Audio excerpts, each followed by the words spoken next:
Le portrait d'Annabelle. C'est au lendemain d'une violente tempête que l'on retrouva, dans les ruines d'un donjon depuis longtemps condamné, les traces d'un lointain passé. Un portrait immense s'étendant du sol au plafond, bouillonnant de couleurs et de vie, et dont personne ne sut identifier l'auteur. Le modèle, en revanche, portait un nom sur son étoffe. La toile avait pourtant tout pour être considérée comme l'œuvre la plus majestueuse du royaume. Les traits étaient si fins et si réalistes que le peintre semblait s'être joué de la réalité. À vrai dire, le tableau transpirait plus la vie que le monde réel. Aucun autre portrait de l'âge d'or n'arrivait à la cheville de ce maître.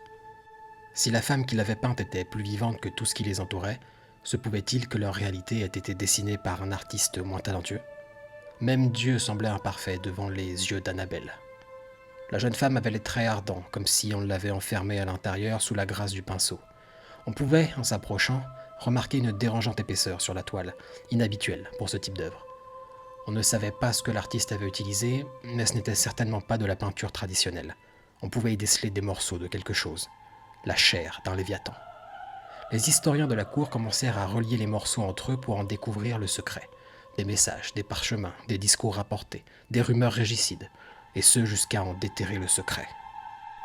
Le peintre n'était rien d'autre qu'un esclave sinistre innommé et immémoré.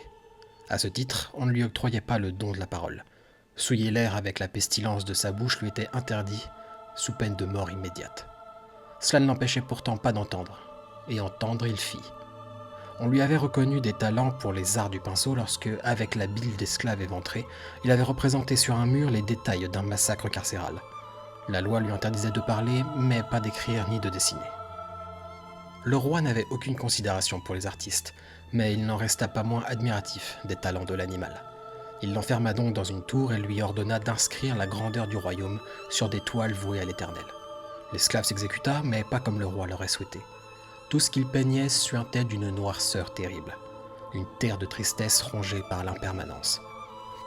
Pourtant, et malgré l'horreur de ces visions, les rues pavées noircies par le sang, les cadavres écrasés par les bottes des gardes, la décrépitude des murs du château, le roi parvenait toujours à déceler de la beauté dans son art. Désespéré par la perception que son peuple avait de son règne, il finit par lui lancer un défi. Il lui envoya la seule chose que l'esclave sinistre ne pourrait souiller, même à travers ses yeux sordides. Annabelle.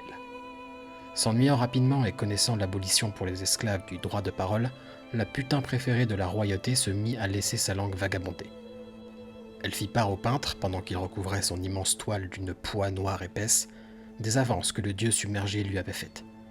L'ennemi millénaire du royaume voulait avoir un enfant d'elle et faire perdurer la virtuosité de son élégance. Un monde sans elle était un monde sans vie, lui aurait-il dit. Alors elle essaya. Elle essaya encore de donner un héritier au trône des mers, mais rien de ce qu'elle produisit n'était viable. Il l'avait vu pourtant. Il l'avait perçu dans les vagues. L'être qui bouleverserait la forme du temps.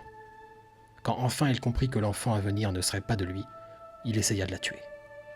À ces mots, l'esclave comprit qu'il venait d'entendre le terrible secret qui pesait sur son air. Il venait d'entendre les raisons du déclenchement de la guerre sainte et la fin de l'âge d'or. Devenue protégée du royaume solaire après s'être enfuie des profondeurs, elle refusa de leur donner, à eux aussi, l'enfant tant attendu. À chaque fois qu'elle mettait bas une engeance royale, elle la faisait enterrer dans le désert, pour que le roi n'ait pas à la tuer de ses mains. Par horreur, les deux seigneurs avaient reçu le même oracle, lu dans les étoiles pour l'un et dans l'océan pour l'autre. L'enfant d'Annabelle transformerait le monde. L'esclave refusa de la peindre avec des pigments traditionnels. Il fit comprendre à la maîtresse qu'il désirait la représenter dans toute sa prophétie. Ils ne se virent plus pendant des semaines, jusqu'à ce qu'elle ne réapparaisse avec un cadeau. Elle lui apporta un bocal contenant du placenta et lui intima l'ordre d'en recouvrir la toile. Il provenait de la naissance d'une petite fille qui fut, elle aussi, abandonnée dans le sable. Ce qu'ignoraient Annabelle et le peintre, c'est que des mendiants l'avaient récupérée avant qu'elle ne suffoque pour l'élever comme une des leurs. La mixture n'étant pas assez abondante, Annabelle s'écorcha vive de sa propre volition pour la gloire du portrait. Elle offrit à l'esclave les galons de son sang et les livres de sa chair. Couche après couche, goutte après goutte, os après os, elle fondit naturellement dans l'œuvre. Une fois achevé, le peintre contempla sa peinture sans s'apercevoir qu'il demeurait désormais seul dans sa tour. Annabelle avait disparu dans sa toile.